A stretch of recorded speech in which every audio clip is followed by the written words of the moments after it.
Ciao, ihr wunderschönen Menschen. Willkommen bei einem kleinen Battlefield-Video. Aber heute geht es wirklich um was ganz Geiles. Ach, schön, es leckt. Also heute geht es um War Z und anscheinend um einen Skandal, der aufgetreten ist über War Z. Und alle Informationen, die ich jetzt euch weitergeben werde, habe ich von dem lieben Total Biscuit aus seinem Video entnommen und will euch mal die 40 Minuten ersparen, die aber wirklich saugeil sind. Ich werde es verlinken, das Video von Total Biscuit unten in der Beschreibung und somit euch dann auch einfach das Video zeigen halt, wie geil das wirklich ist, weil es wirklich echt saugeil ist. Es ist unglaublich witzig, man glaubt gar nicht, wie viel ich lachen musste. Also es ist aber auch wirklich so, weil das Spiel auch wirklich lächerlich ist. Aber darum geht's noch nicht. Also entweder wurde War Z jetzt von Steam genommen zurzeit oder es wird gerade irgendwie die Beschreibung aktualisiert. Ich weiß nicht, was sie jetzt wirklich machen. Die einen sagen das, die anderen sagen das. Aber ich kann mir gut vorstellen, dass sie es runternehmen. Schön. Weil wirklich, es ist lächerlich. Also sie versprechen einige Sachen, die nicht eingehalten werden. Sie, lügen eigentlich die ganzen Menschen an. Sie geben uns einen Service, der lächerlich ist. Darauf komme ich auch noch zu sprechen, keine Angst. Und, dass man auch, Punkte kaufen muss für den Marktplatz, der auch lächerlich ist. Das werde ich auch noch ein bisschen genauer besprechen. Aber erstmal geht es um die ganzen Sachen, die wirklich einfach nicht da sind. Es wird beschrieben, dass in dem Spiel War Z, was ist da alles beschrieben, was wirklich überhaupt nicht da ist. Zum einen die Skillbäume oder die Skillmöglichkeiten. Es hieß ja anfangs, dass man in War Z die unglaublich tollen Skillpunkte verteilen kann und seinen Charakter so einzigartig machen kann und verbessern kann und alles mögliche. Das gibt's also gerade gar nicht. Also man kann nichts machen mit Skillpunkte oder so, also echt nix. Geht einfach nicht. Und das gibt's einfach nicht. Es wird gesagt, es gibt's, aber das gibt es nicht. Also ist schon mal sowas ein bisschen blöd. Dann wurde gesagt, ja, auf jeder Welt, auf jeder Map gibt es 100 Spieler und das ist ganz toll. Da muss ich auch sagen, das gibt's auch nicht. Es ist so, dass es gibt nur Server mit 50 Personen maximal, mit 50 Spielern. Es gibt keine 100 Spieler-Server zurzeit. Das heißt, wenn jemand auf der Suche wirklich ist nach einem Server, wo hunderte Menschen drauf sind und so, findet er nicht, weil es das einfach nicht gibt. Ja, unmöglich einzufinden, weil es gibt ja einfach keinen, ne? Also man findet Server mit 50 Leuten, aber mehr auch nicht. Und wenn man der Hoffnung beitretet, oder wenn man der Hoffnung Glauben schenkt, dass man auf einen Server geht, der weniger Spieler hat und somit leichter an Waffen, Munition kommt und so weiter, weil weniger Zombies sind, ja, der hat sich auch geirrt, weil irgendwie wirklich bei jedem Ding, bei jeder Location, bei jedem Ort, bei jedem Platz, wo etwas sein könnte, ist alles voller Zombies. Man kommt also wirklich gar nicht hin. Das kann man mal schön vergessen, dass man da bloß eine Möglichkeit hat, irgendwie, Munition oder irgendwas oder Waffen zu finden. Das ist ja mal voll ausgeschlossen, weil du kommst nicht rein. Und du siehst eine Militärbasis irgendwann mal in deinem weiten, langweiligen Weg und außenrum sind es sind wirklich viele Zombies. Wenn du dich reinschleichst, du wirst gesehen. Wenn du reingehst, wirst du gesehen. Also du wirst immer gesehen. So sehen dich auch die Zombies immer. Und so hast du eigentlich wirklich sauschwer die Möglichkeit bloß, zu überleben. Und man könnte wirklich so viel sagen. Ich versuche es wirklich alles zusammenzufassen, was wichtig ist. und gebe mir da Mühe. So, wir haben die Sache, wir haben die Sache. Dann, das ganze Spiel ist eigentlich von der Logik her völlig unlogisch. Man fängt irgendwo auf der Map an. Das ist noch, ja, okay. Man fängt irgendwo an. Man weiß nicht, was man machen muss. Ja, gut. Ja, aber man hat einfach die Möglichkeit, dass man wirklich Survival betreibt in dem Spiel, ist gegen 0.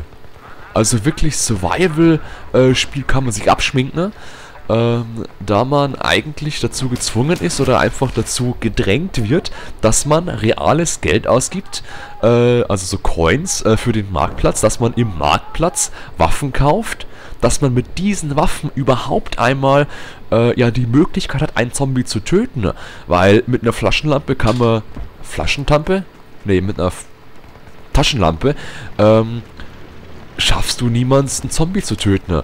Und wenn, dann ist er anscheinend eingeschlafen oder wird festgehalten von einem anderen Zombie. Ich habe keine Ahnung. Auf jeden Fall, ja, du kannst, das Gleiche ist, in DayZ kannst du nicht mit einem Schraubenzieher einen Zombie töten. Das ist das Gleiche.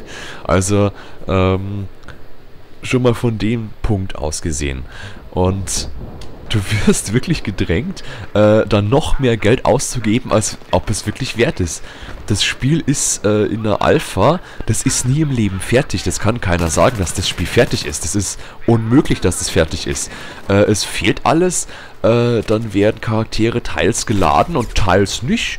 Das macht ja auch Spaß, weil, ja, du spawnst irgendwo, gleichzeitig spawnt neben dir irgendwo einer, und du siehst ihn nicht, weil da bloß ein Rucksack rumrennt und dann haut er dich 4-mal mit einer Flaschentampe, also einer Taschenlampe, und dann stirbst du.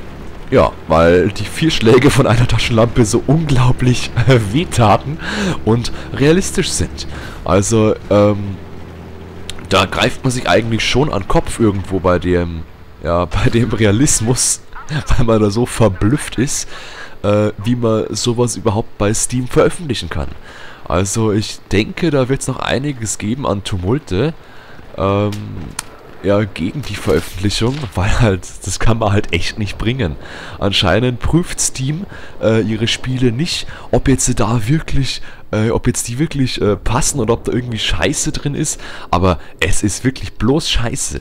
Also es ist total lächerlich. Dann ist auch schön, wenn man stirbt, dann ist der Charakter, den man gerade gespielt hat, für 1 Stunde nicht verfügbar. Du musst dann 1 Stunde warten, bis du mit deinem Charakter wieder anfangen kannst irgendwo. Ja, das ist ja auch lächerlich.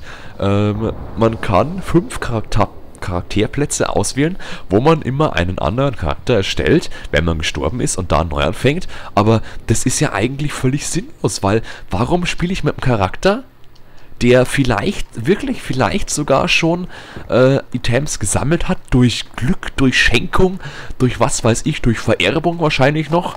Und wenn ein Charakter einmal Items gefunden hat, die wirklich nützlich sind, ja, dann stirbt der, dann sind natürlich alle weg. Ist ja auch klar. Weil du gesucht wirst, du wirst gefunden und dann sind deine Sachen weg. Ja.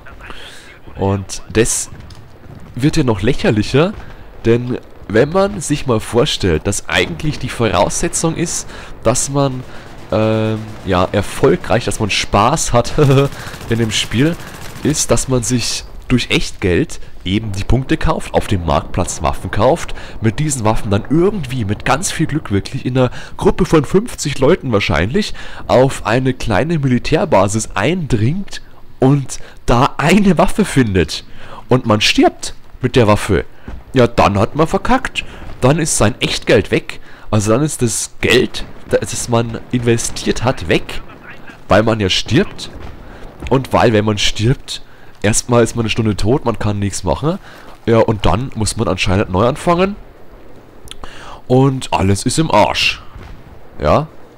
Man kann die Leiche, ja, wiederfinden vielleicht, aber, ja, es ist ja eigentlich viel logischer, dass jemand anderes deine Leiche findet, weil er dich auch umgebracht hat wahrscheinlich. Und dann kannst du zu deinen, ja, weiß ich nicht, 10 Euro Tschüss sagen.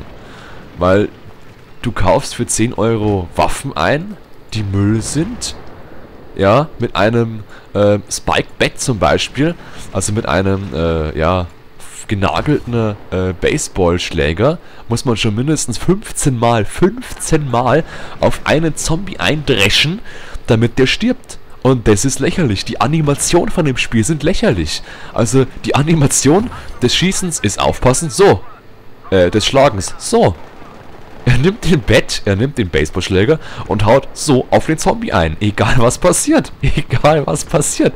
Und der Zombie steht so vor einem. Also er könnte mir ins Gesicht beißen, während ich auf ihn einschlage, ja. Und ich finde das ganze Spiel total scheiße. Weil, wenn man sich mal vergleicht, DayZ, man rennt rum, man sieht Dörfer, man sieht Häuser, wo ein paar Zombies sind, mal eine Kirche, mal eine Stadt, mal, weiß ich nicht, ein Supermarkt, wo man reingehen kann, wo man Waffen finden kann. Sowas ist cool, ne? Aber in WarZ hast du sowas nicht. Du hast in WarZ deine paar Punkte da, ein paar Militärbasen, eine Hauptstadt und das war's. Also, du findest da nicht irgendwie ein Haus, wo was drin sein könnte. Nee, Fehlanzeige, das gibt's nicht. Das ist nicht verfügbar. Ja, das geht einfach nicht, sowas. Also, das kannst du in die Haare schmieren. Vielleicht ist es dann da, aber so wirst du es nicht finden, weil es es nicht gibt. Und auch noch also es gibt so viele Lächerlichkeiten eigentlich. Was noch so lächerlich ist, man kann nicht schwimmen. Man kann in WarZ zurzeit nicht schwimmen. Du kannst kein Bächlein überqueren, du kannst aber auch keinen Fluss überqueren. Wenn du zum Beispiel vor einem Ufer stehst und zu der Hauptstadt willst, um da irgendwie Waffen zu finden, das kannst du vergessen, weil du kannst da nicht drüber schwimmen, weil es ja von Wasser umgeben ist. Also musst du eine Brücke finden. Die Brücke ist bewohnt mit Zombies. Du kommst nicht vorbei an den Zombies. Also musst du Echtgeld ausgeben, damit du Waffen hast, damit du vielleicht da durchkommst. Und man kann mit Echtgeld keine Schusswaffen kaufen, man kann mit Echtgeld bloß, ja, ebenso Baseballschläger kaufen und einfach Schlagwaffen, die dir wenig bringen, wenn du gegen 3 Zombies kämpfen musst. Da es ja auch so schön ist, ja, Camper, das ja auch so schön ist, weil wenn du gegen 3 Zombies antrittst, musst du jeden mindestens 50 Mal schlagen. Ist ja logisch. Und dann kannst du kannst von Zombies nicht weglaufen, ist ja auch logisch. Ja, das muss man schon erwähnen, dass das logisch ist, weil die sind schneller als du. Und die Sache ist nicht die rennen unglaublich schnell. Nee, die Sache ist die, du als, ja, wahrscheinlich entweder Militärsoldat oder noch Schlimmeres oder einfach nur als normaler Mensch bist nach 10 Sekunden Rennen so ausgepowert, dass du mal verschnaufen musst erst, ja. Also du kannst da nicht irgendwie durchrennen, 20 Sekunden, nee, das ist ja viel zu viel, also das ist ja wirklich, das ist ja lächerlich, 20 Sekunden durchrennen, das schafft ja kein Mensch. Und dann im Spiel erst recht nicht, ist ja realistisch, ja. Also Wahnsinn, was alles nicht geht und was sie versprechen und was gehen sollte, aber wirklich nicht geht. Ja, man kann nicht schwimmen, man hat eigentlich keine Möglichkeit irgendwie sich Waffen zu beschaffen, Items zu beschaffen, wenn man dafür kein Geld ausgibt. Und wenn man das ausgibt, ja, dann ist es weg, weil wenn man stirbt, ist es eh weg, ja. Und also ich finde das eine Lächerlichhaftigkeit, hey. Ich habe ein neues Wort erfunden gerade, so lächerlich ist das. Weil sowas kann man doch nicht bringen, als Vollversion betiteln. Das ist nicht fertig, das Spiel. Tut mir leid, wenn ich mich wiederhole. Aber meine Empörung muss Wut gedingst werden.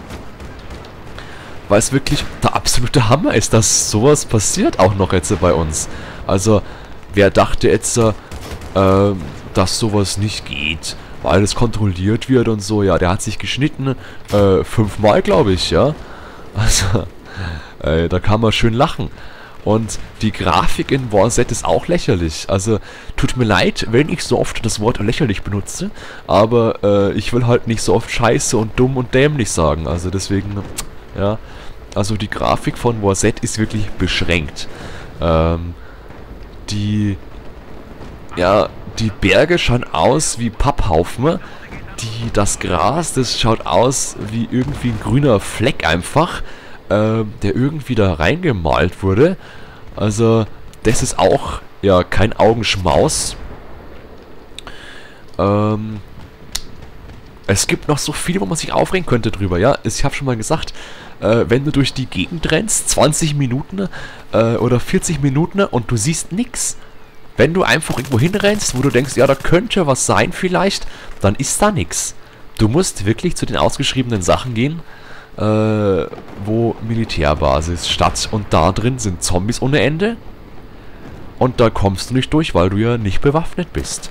Du hast anfangs eine Flaschentampe, mit der kannst du zuschlagen, aber auch nicht oft, weil du nicht oft nur gegen einen Zombie antreten musst. Deswegen ist auch das schon mal, ja, erledigt eigentlich. Also du kannst eigentlich schon nicht das als Survival-Game ansehen. Weil du hast die Möglichkeit, dir Marketplace, im Marktplatz, dir Waffen zu kaufen und also Munition zu kaufen, Ausrüstung zu kaufen, Nahrung zu kaufen und, Entschuldigung, Bandagen zu kaufen. Du kannst auch Munition kaufen, was völlig lächerlich ist. Wo bleibt denn da bitte der Überlebenssinn? Ich weiß es nicht. Also, ich weiß es halt wirklich nicht. Weil es einfach nicht da ist. Also, ich kann nicht von einem Spiel behaupten, ich weiß nicht, es ist realistisch und Survival-Game das Beste des Jahres, und dann kann man sich für echtes Geld Sachen kaufen, dass man besser dasteht und Vorteile hat gegen anderen. Ohne die Sachen, die man kauft, hat man die Arschkarte gezogen, weil unmöglich irgendwas zu erreichen. Und, ey, ich finde das Hammer, also, das ist wirklich schon nicht schlecht, sowas, ey. Sowas, das ist echt nicht schlecht, tut mir leid, ja. Ein Versehen ist mir da unterlaufen mit dem Luftholen über die Speiseröhre. Also, boah, ich hab ja bloß noch gelacht, ey. Allein die Vorstellung, in einem überlebensrealistischen Spiel nicht schwimmen zu können, 10 Sekunden laufen zu können maximal, dann, ja, das Schönste ist ja, wenn man nicht aufpasst und von einem Berg runter geht und aus Versehen rutscht. Ja, das gibt aber auch schön Schaden, muss ich sagen. Also das gibt wirklich Schaden. Wenn man da 2-3 Mal runterrutscht von dem Berg, ist man tot. Ja, ist ja logisch, man bekommt Fallschaden, wenn man von dem Berg zu hoch runter geht. Also der halbe Meter, der bringt einen um manchmal. Ja. Das ist lächerlich. Dann, man weiß gar nicht, was man machen muss. Man hat kein Tutorial irgendwie, da wird nichts erklärt, gar nichts gesagt, was man jetzt machen muss. Man kann Missionen anscheinend verfassen, aber die auch bloß, gering. Da man da auch keine Anleitung bekommt, was Sache ist oder ja, was man jetzt machen soll, wie man es machen soll, gibt's nicht. Wenn man stirbt das erste Mal, dann muss man den Server wechseln oder einfach eine Stunde warten, was ja auch wirklich unglaublich lustig ist. Ja, Scheiße nenne ich das. Und dass so Spiele dann auf Steam erlaubt werden und andere wirklich gute Spiele nicht bei Steam vertreten sind, das ist schon schade, auch doch ein bisschen, ja.